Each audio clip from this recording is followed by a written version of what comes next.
But mental health professional Calissa Ngozi first held her newborn twins in her arms, she noticed their different skin tones and made a lighthearted comment about it to the nurse. Now, years later, she had a realization about her seemingly innocent comment that caused her to take a deeper look at the way that she thinks about race and her diverse family. And Calissa joins us now to share her story here on this International Day of Families. Calissa, it is nice to see you and welcome to the morning show. Thank you for having me. All right, take us back first, if you could, to that day and that observation that has since made you reflect. Yeah, absolutely. I remember it. It was almost 11 years ago. We were in the hospital. There was a room full of 14 people, a lot of people. And when they handed me my second-born twin, I just remember looking and just lightheartedly saying, I don't think he's done yet. You know, I'm thinking in that moment that it doesn't really matter, you know, different skin tones. But it took me a few years to kind of reflect back and think, maybe I shouldn't have made that comment. One of those twins, the one that was a little bit lighter than the other one, actually said to me at one point, Mommy, I'm not black like you. I'm white like Daddy. Hunter is black like you. And it was in that moment that I realized I need to change that narrative because he needs to understand that he represents two cultures. Was there something that made you think that? Did you see something? Did you hear something? Did you just know at some point that, oh gosh, why did I think that way? Why did I say that then? What was it that changed your thinking? Well, I think there's an inherentness in us when we're raising biracial children that we know that they're different. They're different because they're not just representing one culture, but multiple in some cases.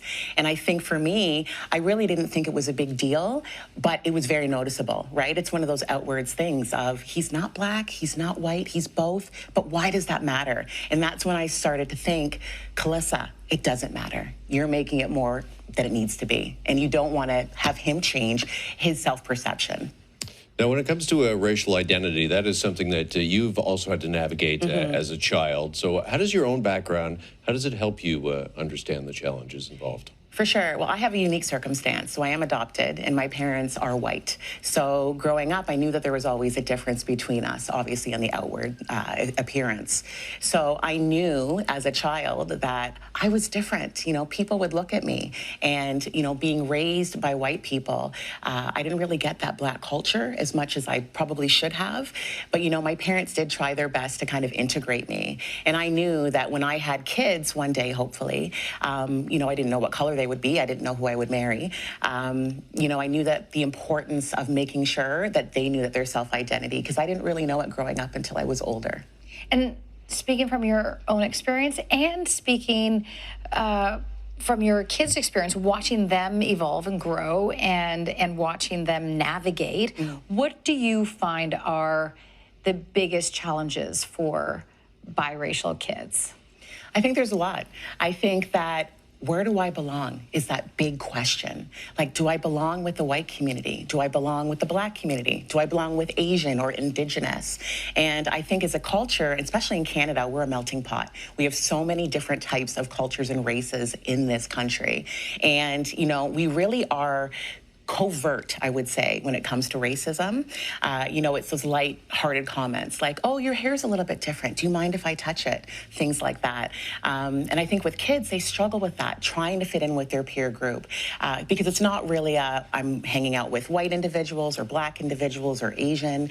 It should just be I'm hanging out with who I want to hang out with. And I think speaking to that narrative with our kids, starting from when they're really little, is super important. It certainly is. I mean, this is such an important conversation. And here on this International Day of Families, can you talk to us a bit about why this is such an important conversation for everybody to listen to and also be a part of? Absolutely.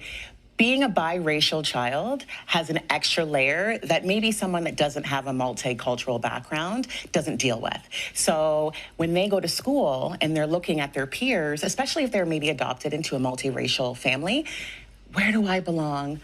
who is it that I can identify with? And I think imposter syndrome can happen as well. So they start to think, well, maybe I'm not good enough because of the color of my skin or because of the background. And we need to shatter that. We need to stop it. And we need to have kids that are looking in the mirror and are saying, I'm okay for who I am, no matter what my skin tone is. Would you say it's getting easier because there are so many biracial families now? I'm just thinking of my son's hockey team.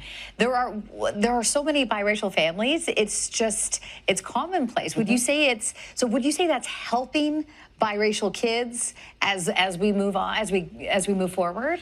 I definitely think that it is helpful that they're starting to see people that look like them or from different cultures and races, but we have so much work left to do. So I think it starts with parents. Parents need to start having those conversations about acceptance.